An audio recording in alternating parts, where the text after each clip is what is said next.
Yeah. I think it would be a tremendous mistake to extrapolate from the fact that people are still planning as if the country is going to go on in some sort of shape or form, that they therefore don't believe there's a serious risk of rising sea levels damaging it in the future. I think as an extrapolation, it doesn't really work out. Well, OK, let me be more cynical about it in political terms, because you were writing about climate change as a conservative thing. But isn't the reality? Boris was hot for net zero. I don't know whether it was just because of he was particularly hot for Carrie at that moment, and he decided to sign on to it. Boris is hot for everyone. Oh yeah, well yeah, that's true. He's got global warming in his trousers. That's a big part of the problem. But the point here is that it doesn't work for him.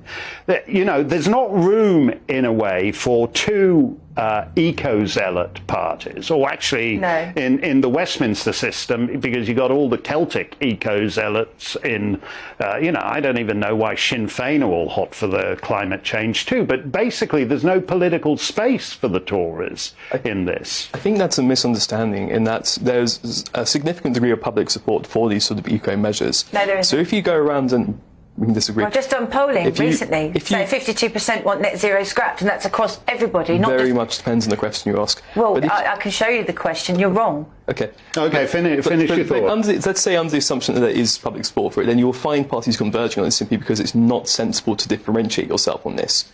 Now, it may be that perhaps there is a lack of public support and we will find parties veering away, but right now that seems to be a convergence towards this as something that people generally agree on. There is space to differentiate yourself on other things. So, for instance, on the package of support you're going to offer to households to get them through this winter, on energy policy, on economic growth, on taxes.